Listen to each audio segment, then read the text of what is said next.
সকলোৱে বিচাৰে নিজৰ জীৱনত সফল হ'বলৈ আৰু সেইকাৰণে আত্মবিশ্বাস থকাটো বহুত দৰকাৰ। তাৰ কাৰণে যিকোনো কাম কৰা বা কিবা বিষয়ৰ ওপৰত নিৰ্ণয় লোৱা মনৰ শক্তি থকাটো দৰকাৰ। 1 নম্বৰ হ'ল বেয়া চিন্তাৰ পৰা নিজকে দূৰত ৰাখক। যেতিয়া নিজৰ দিমাগ আৰু মন বেয়া থাকিব বা বেয়া চিন্তা থাকিব তেতিয়া নিজৰ ওপৰত বিশ্বাস নোহোৱা হয়।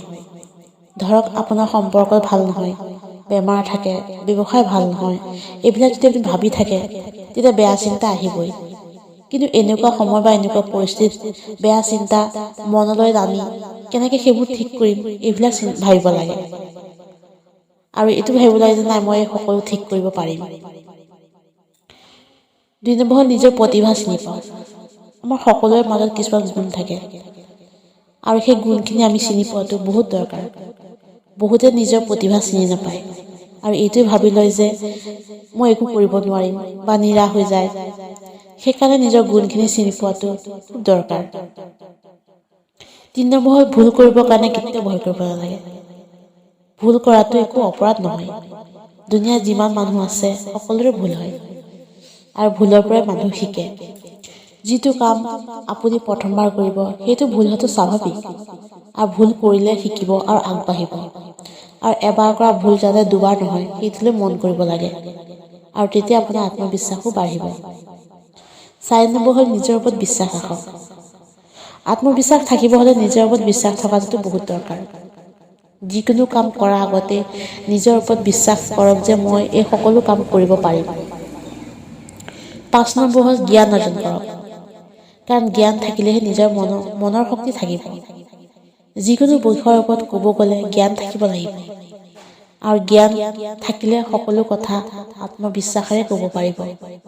জ্ঞানৰ কাৰণে আপুনি কিতাপ, নিউজ পেপাৰ, ইণ্টাৰনেটৰ সহায় ল'ব পাৰে। সময়, অনুভৱ আৰু জ্ঞানৰ আধাৰতে আত্মবিশ্বাস হয়। 6 নম্বৰ হ'ল সকলো কাম যে পাৰফেক্ট হ'ব সেইটো নহয়। তেনেকৈ কৰিলে নিজে অশান্তি পাব আৰু লক্ষ্যৰ পৰা হেৰাই যাব। যদি ভাবে যে সদায় সকলো পাৰফেক্ট হ'ব তেনেকৈ নহয়। তেনেকৈ ভাবিলে আপুনি বেছি ভাবিব আৰু আপোনাৰ যিকোনো কামত ভুল হ'ব। সেইকাৰণে সকলো কাম ভাবি চিন্তি কৰক, তেতিয়া সফল হ'ব আৰু আগবাঢ়িব পাৰিব। 7 নম্বৰ হ'ল দায়িত্ব ল'বলৈ শিকিব লাগে। বহুত মানুহে দায়িত্ব ল'বলৈ ভয় কৰে আৰু ইয়াৰ কাৰণ এইটোৱে যে নিজৰ ওপৰত বিশ্বাস নাই। ধৰক আপুনি স্কুলত বা কলেজত আছে বা অফিচত আছে, তাত যিকোনো প্ৰগ্ৰাম বা যিকোনো কামত নিজে দায়িত্ব লওক আৰু সেই কামখিনি নিৰ্ভৰে কৰক। আৰু তেতিয়া আপোনাৰ নিজৰ মনত বিশ্বাসো হ'ব যে মই এইখিনি কৰিব পাৰিম আৰু তেতিয়া আপুনি দায়িত্ব সহকাৰে সকলো কৰিব পাৰিব আৰু তেতিয়া নিজৰ ওপৰত বিশ্বাস, আত্মবিশ্বাসো বাঢ়িব। 8 নম্বৰ হ'ল বেলেগৰ লগত নিজকে কেতিয়াও তুলনা নকৰিব। আপুনি যেনেকুৱা হয় নিজকে তেনেকেই ৰাখক। ৰূপ, ৰং আৰু আৰ্থিক পৰিস্থিতি কেতিয়াও বেলেগৰ লগত তুলনা নকৰিব। তেনেকৈ কৰিলে নিজৰ মনত দুখ পাব আৰু সদায় আপুনি বেলেগৰ লগত তুলনা কৰিয়ে থাকি যাব। নিজে কেতিয়াও আগবাঢ়িব নোৱাৰিব।